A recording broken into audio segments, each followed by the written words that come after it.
Okay, 1 second. So I want to give Nilli the honor that she deserves and the gratitude that we have that she is that from you, Nilli? Okay, perfect. That she the honor that she's giving us, that she came on today and taking out of her very busy time. So thank you, Nilli. So Nilli Grutman, functional nutritionist. Basically, she is on a mission to help women reclaim their health and vitality. She says nutrition isn't just part of the equation, it's the foundation of your well-being. It fuels your energy, shapes your mindset, and gives you the ability to live a life that feels connected and fulfilling. With a degree in biochemical nutritional science from UC Davis and over 14 years of experience in functional nutrition, she's had the privilege of guiding thousands of women through powerful health transformations, from balancing hormones to overcoming digestive, neurological, and metabolic disorders. And she's seen firsthand how the right approach can completely change lives. Her journey started with frustrations towards a healthcare system that profited from keeping people unwell, with too many women left unheard or stuck with treatments that only masked their symptoms. And then she knew there had to be a better way, so she built it. So I feel so privileged and honored to have Nilli join us today, who's really amazing at what she does. Okay, thank you. So sweet. Thank you. You're so sweet. It's such an honor to be here. My goal today is that every woman who's listening is going to leave with a feeling like she knows that now there is something that she could do, maybe something that she could do in order to live her life better, in order for her to feel more connected to herself and her body, and perhaps even share something with someone else so that they could feel better. So I'm gonna share my screen, and I'm going to share the presentation that I have. So just give me one moment. I think I need to be granted access. Yes, thank you so much. Okay, so let's now share this presentation.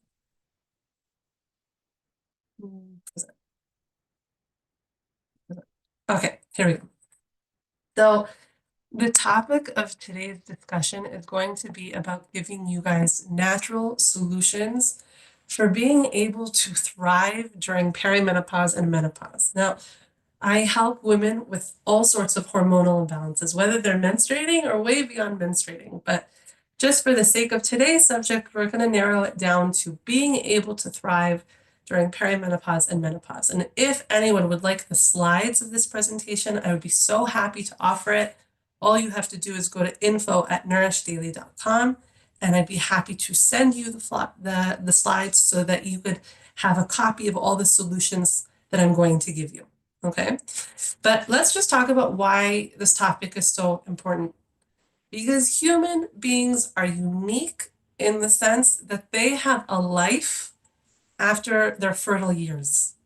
You know, we're one of the only species that gets to live the other half of their life after they're not giving babies anymore. Most of the time, animals die after they stop giving birth. Now, of course, we shouldn't look at ourselves like a regular animal. Of course not. It's a totally different subject matter. But what it is to say is that we have a very, very unique situation where the hormones that were keeping us thriving and vital during our fertile years are not going to be present during the second half of our life. And yet, we have so much opportunity to enjoy our life and to feel connected and to participate in life after our fertile years. And I feel like it's something that is really overlooked and not integrated in our medical system today. And most women don't know enough about their bodies, how and when to take care of themselves in order to get to that place where they could really, really thrive during that transition in life. So that's really the main goal of today, is to give everyone the ability to continue thriving as we change, as we dynamically change in the second half of our life. Okay, so now, what is the goal of today's lecture? There are three goals. The first is to give you not even the minimum, but some type of minimum education, something that you should really, really understand about your feminine and hormonal health, what every woman should really, in the slightest form, understand. Because when you understand that, then you could really connect to and understand the unique struggles that you will face during this transitionary period. And this transitionary period could start in your late 30s. So this is really a relevant topic to a lot of different women.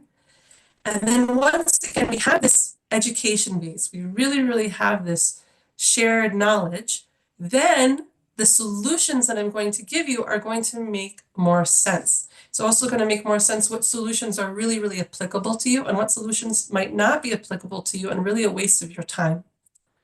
Okay, so let's just start with the education. Okay, we're going to start back, which is how do we create hormones in the first place? If we don't understand how we create hormones, we're not going to understand what happens in our body once we stop creating these hormones or how we stop creating these hormones. So I just want to let you guys know, I want to give you confidence that every woman listening right now is a super scientist. And she's going to very clearly and easily understand the information that I'm going to tell you. Nothing is going to go over your head. I'm going to repeat myself multiple times. So don't get flustered if you didn't hear something properly, okay? Let's just have a basic understanding of how you create hormones. From the time you get your first period, all the way to your last period of your lifetime. This is essentially how you produce hormones. It's governed by the HPO axis, which really just stands for hypothalamic, pituitary, and ovarian system. It's these three parts of our bodies that communicate with one another in order to generate estrogen, progesterone, and testosterone. And these hormones have a lot of different functions. They have the obvious function that they help us with our fertility, they help us ovulate, they help us carry, they help us have drive, but they have a lot of other functions, like they maintain the integrity of our arteries and veins, they decrease inflammation, they improve and support digestion, they help us with our mood and our focus, and our ability to perceive and enjoy life. But let's just again go back to the beginning.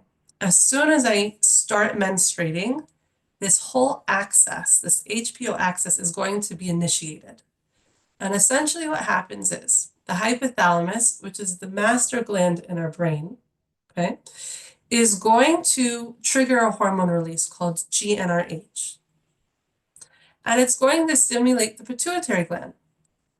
And depending on where you are in your cycle, you're either going to produce follicle stimulating hormone, FSH, or you're going to produce something called luteinizing hormone, LH. And that's going to have a different effect on the ovaries. And based off of whether you're producing FSH or LH, you're either then going to produce estrogen, progesterone, and testosterone. Okay? So let's just sum up what we really want to know from this. What we've summed up is that as soon as I hit puberty and I start menstruating, this part of my body, this system, is going to kick into gear. And I'm going to produce hormones by my brain, the hypothalamus in my brain, the pituitary in my brain, and my ovaries. And that is going to be what produces the majority of my estrogen, the majority of my progesterone, and the majority of my testosterone. Okay? Now let's look at it in a little bit more of a local approach. Okay? So what this is a picture of my brain, very, very close to a follicle. Now, what is a follicle? Or sorry, an ovary. This is an ovary. What is a follicle? A follicle is essentially where you're going to produce an egg that is eventually going to be released during ovulation. Now, this is important to understand because how do we produce estrogen? We produce estrogen when follicular stimulating hormone is released and the follicle starts to develop. Estrogen is produced locally in the follicle. If the follicle is not being stimulated, estrogen will not be created. Does that make sense? If the follicle is not being stimulated, then estrogen will not be created. It is only once the brain sends a stimulus to the ovary to say, hey, start producing follicles, start producing what will be the release of the egg, start ovulating. Until that stimulation from the brain happens, the follicle will not produce estrogen. And then what happens is you'll then have a surge of luteinizing hormone. Oh, I'm so sorry. A surge of luteinizing hormone that will stimulate the ovary and be like, okay, the egg has now matured enough. Release the egg. And that is the goal of luteinizing hormone, to say, hey, ovary, release the egg. Almost kind of like the remote control on a garage door. It opens the garage door so now that the car can go out. And that's the main function of luteinizing hormone.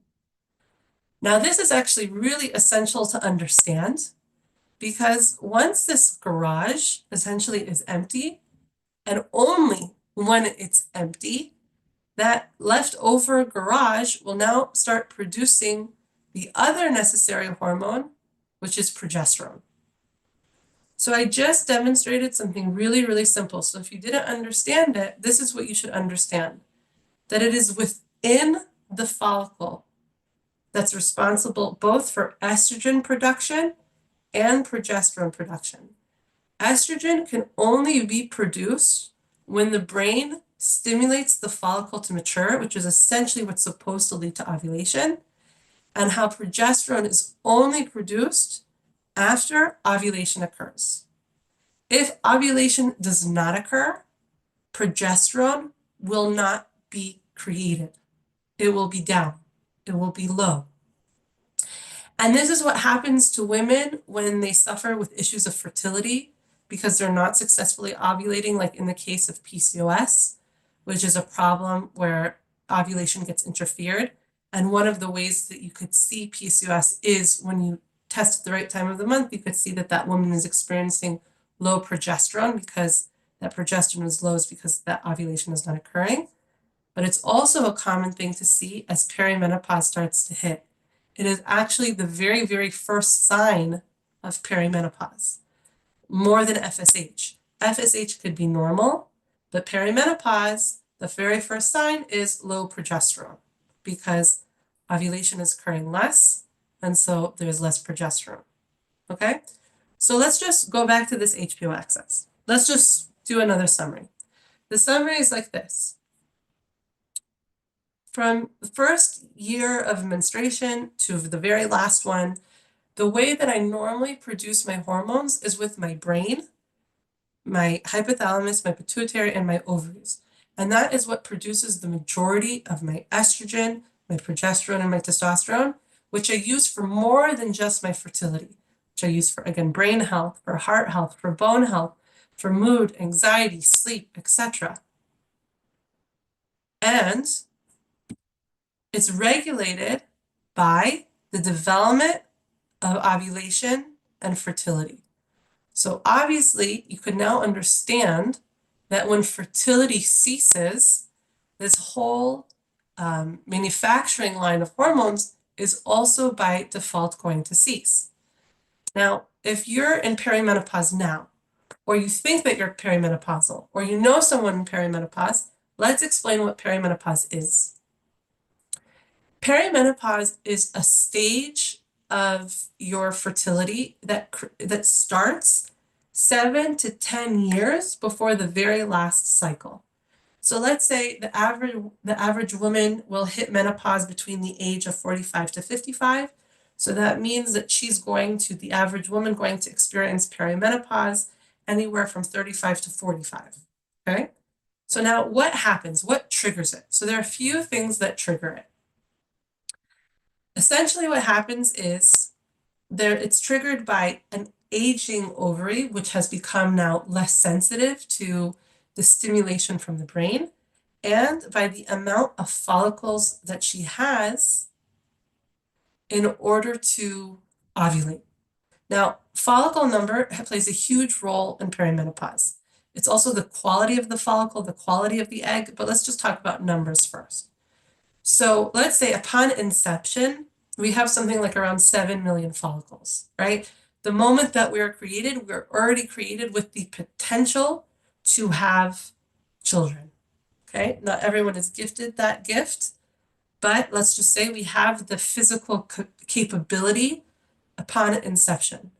And then even before birth, we start to lose those eggs. And then when we hit puberty, and as we get older, the amount of follicles we have starts to decline, decline, and decline, okay? Once we hit a critical point, then, ovulation happens less. And that is the beginning of perimenopause. So a healthy menstruating woman will typically ovulate between 9 to 12 times a year. Most women do not ovulate every single month. Most healthy, fertile women will ovulate 9 times a year. But when it comes to perimenopause, that number will start to go down. Maybe instead of 9 times a year, it's 5 times a year or 6 times a year. And what we learned when ovulation happens less and less, there's less ovulation, there's less empty garages, which means that you're producing less and less progesterone. And again, that's the first sign of perimenopause. Not high FSH, but low progesterone. And then essentially what happens, the hormonal, what's the word, pathway of perimenopause is progesterone will decline. Then there'll be a surge, an estrogen surge, because the body is trying to compensate for the fact that the ovaries are becoming less and less sensitive. And so then someone will experience estrogen dominance. And then, because again, they are producing less and less follicles and they are ovulating less, then estrogen will decline to the point where now the woman is no longer ovulating. And because she is no longer ovulating, she is not producing any estrogen, right? There's no more estrogen that's being produced within the follicle. She's not producing any progesterone because she's not ovulating. And so now she's at a critical loss of two major hormones that were governing many, many, many functions. So now the question is she still producing some form of estrogen and some form of progesterone? And the answer is yes. But now she's producing a lot less. And where is she producing them? She's producing them in peripheral tissues. And this is something that's going to be really important to understand because this is how our body changes after menopause. We produce estrogen in our fat cells, and we produce estrogen and progesterone in our adrenal glands. And these are now going to be the main sources of our hormonal drive. But they don't produce the same types of estrogen that we produced in the ovaries. So for example, fat cells will typically create a form of estrogen that will actually bind to certain estrogen receptors. Actually, let me say this differently. As we hit perimenopause, our fat cells will produce estrogen differently. We'll start to produce more fat tissue in our abdomen to compensate for the low estrogen that we are experiencing overall. And that's one of the reasons why, even if a woman doesn't gain weight during her perimenopause and menopause experience, she will see that she will generate more fat tissue in the abdomen because it's the fat tissue in that area that will now start compensating for the low overall estrogen. Okay? It's the general body of an aging woman that her extremities will thin out and her abdomen will get bigger. And that again is a compensation that happens because of declining estrogen. Okay. But this is really, really important to understand because we will want to compensate our estrogen and our progesterone because we need them. For example, progesterone is something that we use in order to calm our nervous system down. It's what will bind to receptors in the brain that tell you, oh, you can relax now, you could be calm. And without that progesterone as we age, because we're making less and less of it, our ability to feel agitated and senile increases with age just because of that low hormone. Now, this is not for today's discussion, but it is really, really important to talk about because it's not talked about enough, which is hormone replacement therapy. Hormone replacement therapy can be an excellent, excellent, excellent solution for women who are going through perimenopause and menopause. It's useful only during the transitionary period. And the more time you wait after menopause to start using hormone replacement therapy, the less effective it becomes in helping you prevent diseases like dementia, diseases like cardiovascular disease and osteoporosis. And so I'm just saying it out loud now that if anyone feels like that might be a viable option for them and they're in that critical time, that they really should explore it with their doctor.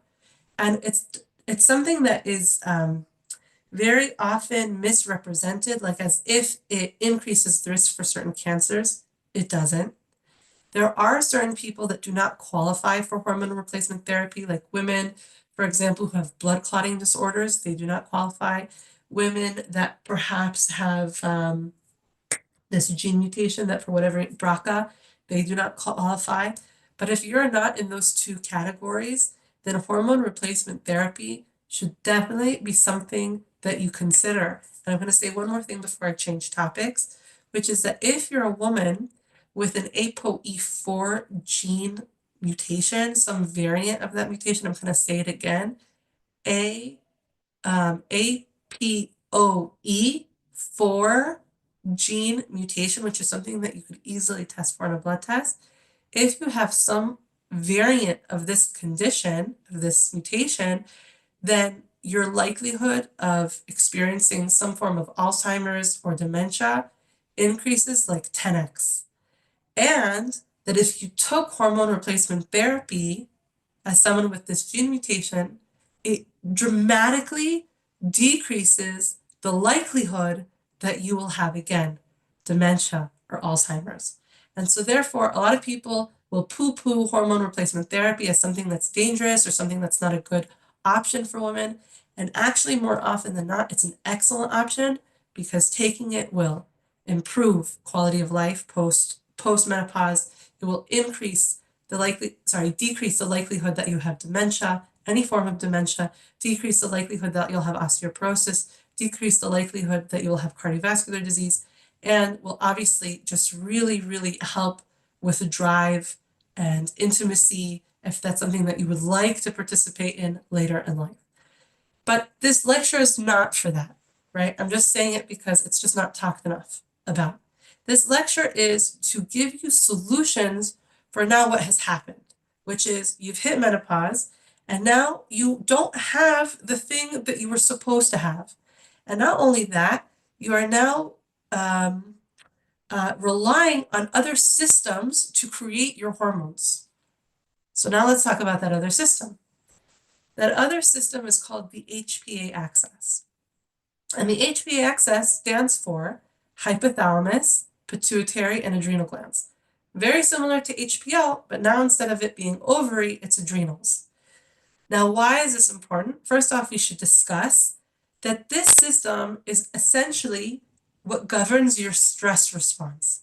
It governs how you anticipate a threat, how you operate under threat. Do you fight? Do you flight? Do you freeze?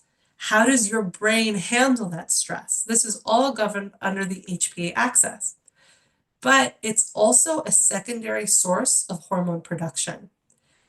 Essentially what happens, and this is again not complicated, so if you're like, oh, there are so many words here, don't worry about it. It's really, really not complicated. I'm just describing another way besides in your ovary that you create the major hormones that we need: progesterone, estrogen, and testosterone.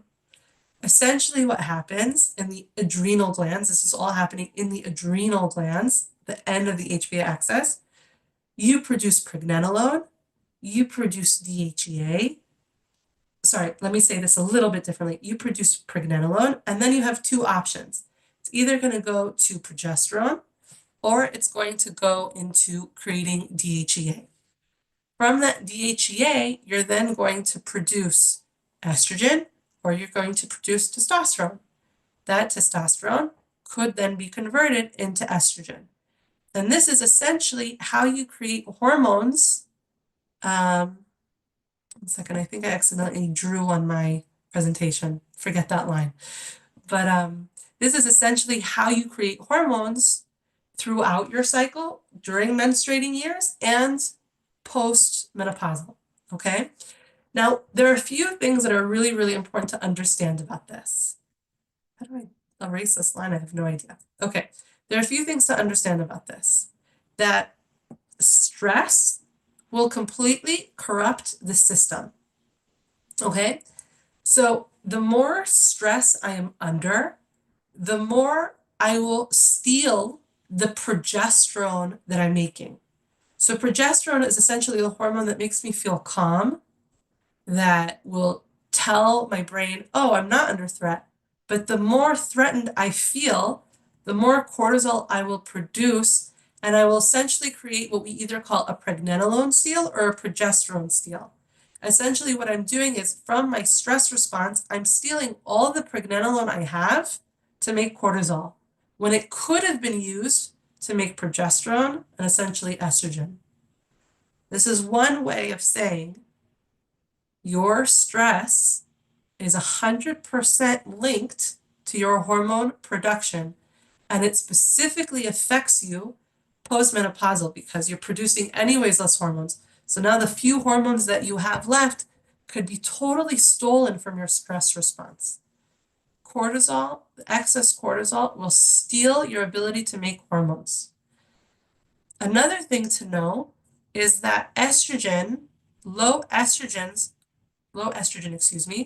will drive down your hypothalamus and your pituitary gland from working properly. So putting yourself into a menopausal state already puts you in a weakened HPA state, meaning once you hit menopause, not only do you rely on the system so much more, not only is stress causing the system to be more vulnerable, but being postmenopausal and having already starting out with low estrogen puts this system at even more stress because it's getting less stimulation to work properly.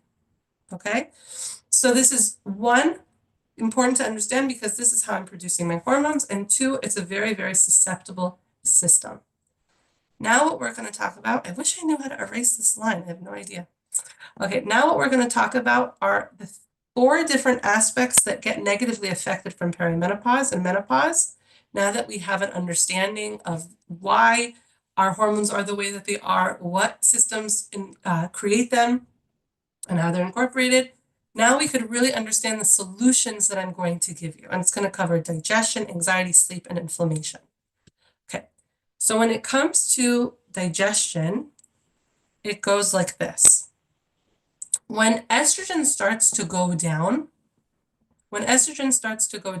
we have lower motility. What that means is our muscle contractions of the stomach, the small intestine, and the large intestine start to go down.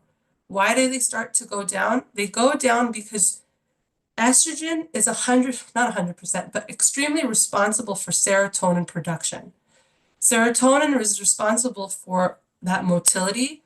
Estrogen will decrease serotonin production. Serotonin production will decrease motility. It also, because of low estrogen, you are also more susceptible for inflammation in the digestive tract. It increases the likelihood that you're going to develop leaky gut postmenopausal. Third, fat digestion starts to go down because estrogen is one of the main ingredients for bile production. Bile is responsible for breaking down fats. Now, with lower estrogen, again, we're more likely to be constipated. We're more likely to have leaky gut, which is an inflammatory digestive condition. We're more likely to have indigestions from the normal amounts of fats that we consume. That's not the only story. We have also a progesterone decline. Progesterone is what makes us feel calm and relaxed. Our muscles cannot relax in the same way that we experienced before. Both high and low progesterone will cause constipation, and it will also increase the likelihood that Even though we maybe didn't have food sensitivities before, now we will. And it's completely responsible because of low progesterone. And also, because we have less estrogen, we have less of the bacteria that was responsible for eating the excess digestion that we would essentially get rid of at the end of each month. And so that change in flora creates a huge shift in how we digest our food. So I'm going to give you some solutions, okay? I'm going to give you supplement solutions and I'm going to give you dietary solutions. And again, you could email me for this presentation and you could have these slides and now you could utilize these solutions. The first two supplement solutions are for motility. It's for increasing your contractions that are now being impaired by low estrogen. Not every woman will experience the same perimenopause and postmenopause symptoms. It could be that you go through this transition and it doesn't affect your digestion at all. And it could be that it very much does. And if it does, here are the solutions. So magnesium citrate, 200 milligrams before bed. Actazin, which comes from kiwi fruit, 600 milligrams before bed. We don't want to overdo it with the things that promote motility. We want to go very slow and steady because we don't want to create a dependency. We also don't want to create diarrhea. L-glutamine is essential for leaky gut. So if you're experiencing increased inflammation in your digestive tract, this will help with gut permeability. Digestive enzymes are really important. We produce enzymes in different parts of our body. We produce enzymes in the stomach, enzymes in the small intestine, enzymes in the liver and pancreas. And depending on how perimenopause and menopause are affecting you, you're going to need different ones. And the last bit is fish oil, because again, inflammation starts to go up as estrogen starts to go down. And fish oil is going to be one of the necessary factors in making sure that that inflammation doesn't override your digestive tract. And then in regards to dietary suggestions for all of the same reasons, juicing ginger or grating it and having that every morning is so important for motility.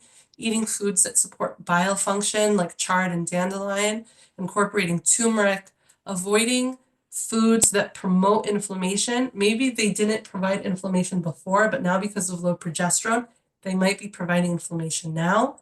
Making sure that you're drinking 1 to 2 cups of bone broth for leaky gut, and incorporating a variety of different fermented foods in order to compensate for the bacteria that might not be there because your estrogen has shifted. So I hope that with the context that I gave you earlier, we understand estrogen has gone, progesterone has gone, and now you have a digestive system that needs to recover from this loss. And if you're not going to take hormone replacement therapy, you're going to have to do something to compensate for this loss. There's no way to go around it until, of course, your digestive system acclimates to its new situation. Okay? Now, why did I start off with digestion first? Excuse me. Why did I start off with digestion first? Because digestion accounts for 80% of total body health. If your digestive system is inflamed, your total body is going to be inflamed. If you are experiencing constipation, then you're going to reabsorb the toxicity that you're trying to eliminate. Digestion should always be first in regards to your overall healing, specifically hormonal healing. By working on digestion, you decrease the amount of inflammation you have, and that also later on we'll discover decreases the amount of cortisol you produce. Excuse me. Okay, now that was digestion. Let's talk about another aspect that gets affected in perimenopause and menopause, and that is stress and sleep. Boy, oh boy, does stress increase postmenopausal. It's like you could feel like, why am I angry all the time? Why is my fuse so short? Why do I always feel threatened? It could be all of the above, or it could just be that your sleep is completely tanked. So there are a few different reasons why. And we talked about a few of them earlier. So when estrogen goes down, the HPA axis, what eventually will produce cortisol or what will eventually produce the other forms of estrogen and progesterone, will get dysregulated. And the way cortisol is supposed to work okay, because you're supposed to produce it. But the way that it's supposed to work is you create a large amount of cortisol in the morning, and then it's slowly over time supposed to drop down. But what happens, because you're missing this estrogen, your cortisol production isn't going to have this nice high amount in the morning and this slow sustaining arch down. What tends to happen is it could start off high and then go down low and then go up and then go down and go up and then go down and go up and then go down. And that's because of low estrogen. But what happens is when that cortisol spikes and goes up, you start to feel threatened, you start to feel anxious, you start to feel wired and tired, and it also completely stops your ability to fall asleep or feel calm. Like we said before, estrogen is also responsible for both serotonin production and melatonin production. So serotonin is the neurotransmitter that makes you feel really calm and secure, and melatonin is what allows you to fall asleep. Declining estrogen means that what makes you feel calm and secure and fall asleep goes down. And that's one of the reasons why we feel this increased stress and sleep dysfunction as we go through perimenopause and menopause. Progesterone is also really important. What it does is it binds to receptors in our brain that, again, makes us feel really, really calm and relaxed. And when we have less progesterone, what essentially happens is we become more susceptible to stress spikes.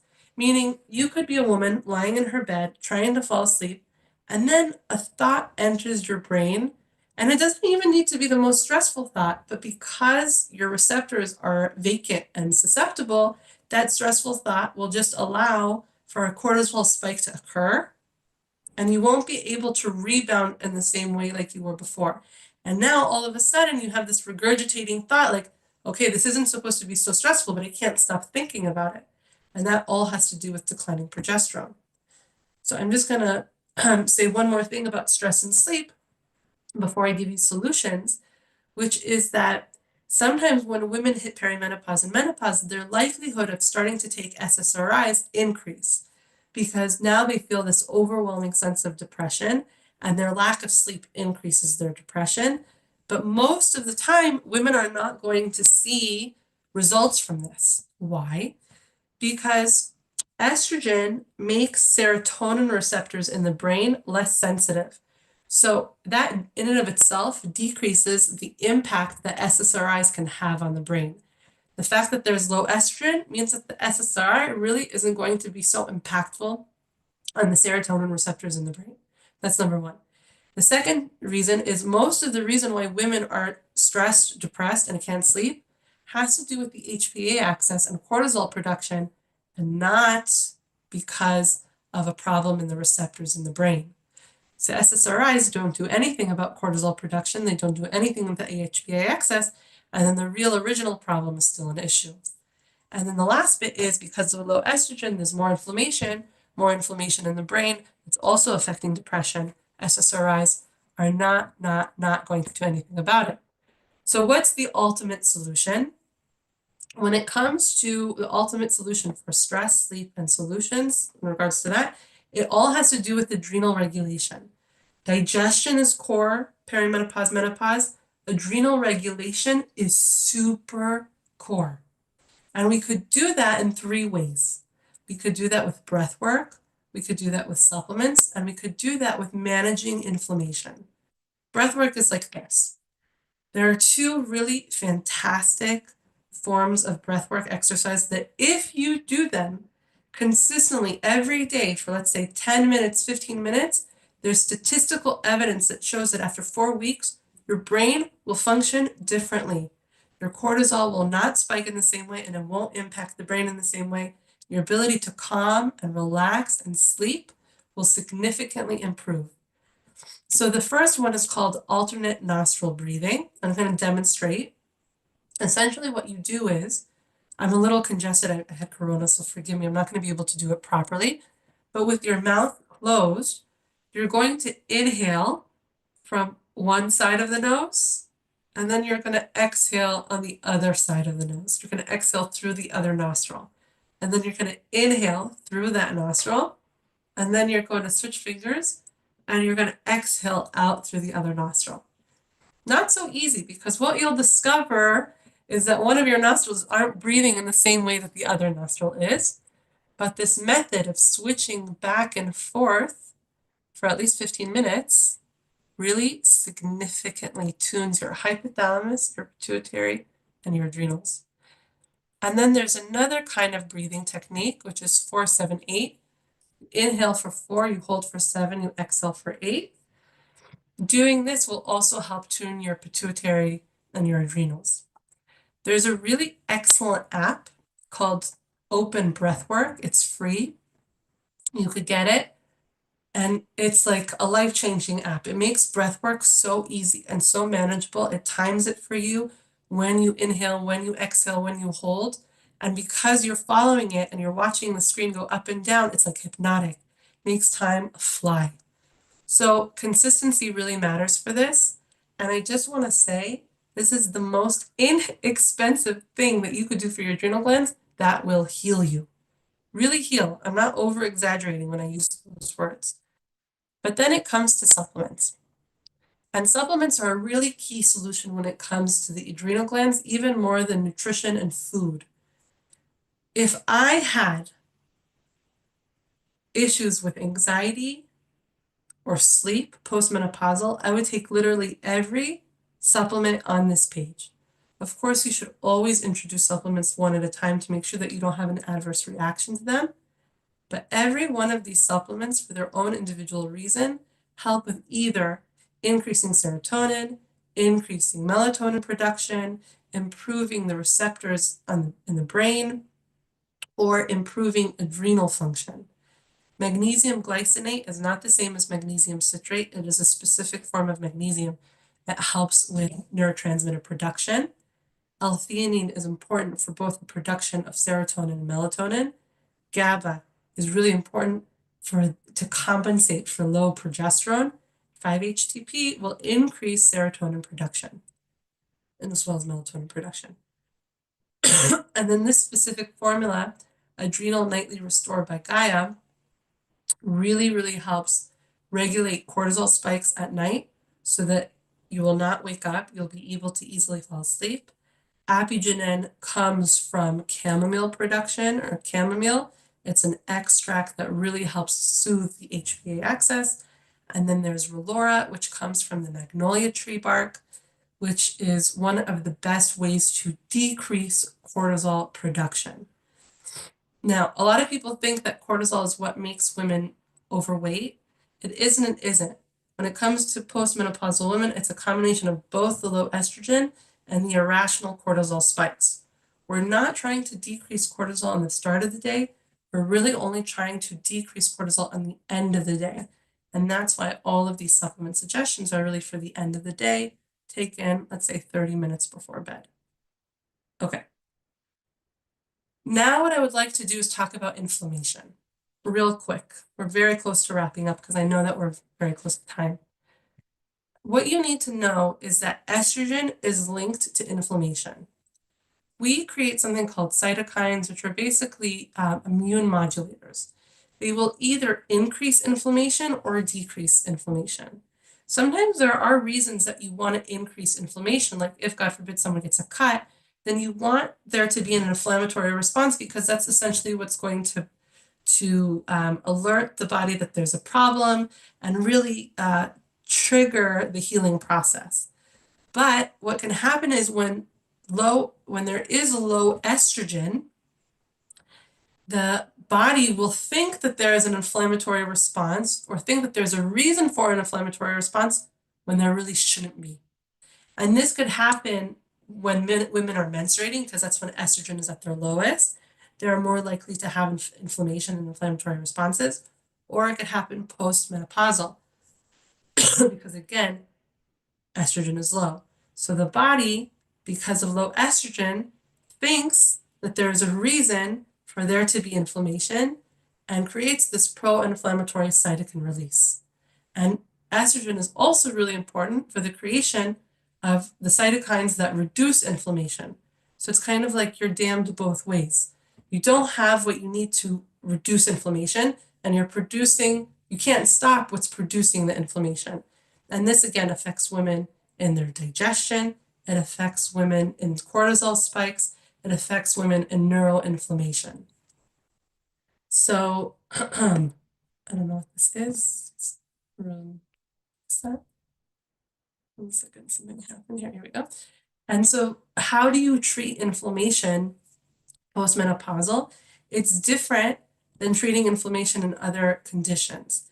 It's different in the sense that the remedies that I would give you are different. In regards to the dietary suggestions, they're the same, but from a supplement perspective, it's a little different. So what you would like is fish oil. Vitamin D is essential for postmenopausal inflammation. If you don't have enough vitamin D, you will not be able to manage your inflammation. We want to have a vitamin D of over 40 in order to manage our inflammation. Magnesium glycinate, just like with our adrenal glands, is really great for inflammation. Some type of sulfurine complex like broccoli sprout extract is really great, and curcumin, turmeric. And then these dietary suggestions are really, really similar to that with the digestive tract. Drinking juice-degraded ginger, incorporating turmeric, following elimination style diets like avoiding gluten and dairy, processed foods, sugars, nightshades, histamine promoting foods, and of course incorporating a variety of fermented foods. Because of the hormonal changes, what you weren't allergic to or intolerant to before could now become something that you're either allergic to or intolerant to now. It's important to experiment with what you yet start eating and what you are not eating to discover what contributes to your inflammatory response. And then very, very last but not least, estrogen production. If we go all the way to this picture, I want you to notice something, that what tends to happen in women in the HPA axis, and this could happen whether women are menstruating or not, whether they're getting their cycles or they're postmenopausal, you create pregnenolone, you create DHEA, and then you have the option to take that DHEA and either create that into estrogen or create that into testosterone. From that testosterone, you could either make estrogen or you could make DHT. And DHT is an androgen that basically stops the whole process. It's like another thief, another stealer. If you're making DHT, you could no longer use that to make estrogen in the same way, or it's much, much harder. And this contributes to the facial hair that women perimenopause and menopause will experience, where all of a sudden you feel like, why do I have these whiskers, right? Okay, so why is that happening? It's happening because of DHT production. You're producing less estrogen to begin with, but the estrogen that you are producing can be stolen away to be created into DHT. And so what can you do in order to prevent that? The most important things that you could do is take zinc picolinate, 15 milligrams twice a day. It will help with the enzyme so that it will not create DHT. And taking a methylated B vitamin, 1 capsule twice a day before 4 p.m. Doing just that will really, really help with DHT production to make sure that that doesn't steal your estrogen. But other things like managing your blood sugar and insulin, reducing inflammation, managing your stress also contributes to that. So let's just sum up. Our hormones change, and therefore our body changes. In order for us to live a fantastic, vital life postmenopausal, we're going to have to address how our body changes when these hormones drop. We're going to have to address digestion, how it affects our anxiety, how it affects our sleep, how it affects our inflammatory process. And if we address those properly, meaning we compensate for the lack of hormones, then we're really able to support our vitality. We could do that through food, we could do that through supplements, we could do it through breath work. And what I would encourage every woman who's listened to this to, again, email me, get the slides, happy to send it out. And then also to do one thing at a time. Doing too much doesn't work. Look at the slides and think, what's the easiest thing for me to do? Or what's the most important thing that I personally need? Is it relaxation? Is it digestion? And then pick a few things and implement it. Normally, real change only happens after you've implemented 4 small things. Then the ball really gets rolling. But in order to get on it, just implement one thing at a time. And now I'm going to give you my shameless plug. It's okay. Basically, I'm creating a new program for women with all sorts of different hormonal imbalances. It's called the Nourished Women Circle. It's an online program for women. It's a group program that gives women individualized plans, customized plans based off of blood work and assessments, a proper education, way more than what I was able to give you in this half hour, and professional and group support. So if this is something that you're interested in, receiving customized plans and meal plans and all sorts of different resources, then you could go to nourishdaily.com. The enrollment starts next Sunday. It opens next Sunday, and it's 30% off for the first 30 women who are joining. Other than that, I say thank you for giving me this time to help in whatever way I was able to. Neely, Yes. Neely, that was incredible, but I have a favor, Neely. Guys, So we still have to dive in, and we went an hour. so there's no time for Can questions. you come in? Is there a possibility just for 15 minutes tomorrow, just to come in Yeah. for questions and answers? Would you do that? Because I'm I would sure love people have a to. lot of answers, questions and answers, even about your program, even I about would love all the it. things that you're doing. Is I that would love it. okay? I would But love it. Neely, can we do it, let's say, can we do it in, what time do the kids come home? Like, can we Just do tell it me at, when you need it and I'll make it work. so can we do it tomorrow at 3:30? Like, we'll do it for like 3:30 Israel time, and then that way we'll get off, and then we can do the davening at 4 o'clock Israel time. Is that okay, Neely? Not a problem. Okay, because I'm sure that people have a ton of questions, and I know that I do, and people are getting off already, and Not a and problem. I would be happy. yeah, and I want to Yeah. hear about this program. I want you to share more about this program to the group, so people know how to, and if you can send me also a link to this program, so I can also share it on the WhatsApp group. I would So, love to. Thank you, Nomi. I appreciate it. okay, so first of all, so I want to thank Neely so much. This was really incredible. And if you have questions, Neely will come on tomorrow and she will answer all the questions, including giving you, she's going to write up her email, but I'm going to send it out on the WhatsApp group. So don't worry about it. Neely, I'm going to share it on WhatsApp. So I'm going to share it on the WhatsApp group, and then Neely can answer all the questions, tell you more about her program tomorrow. And I just want to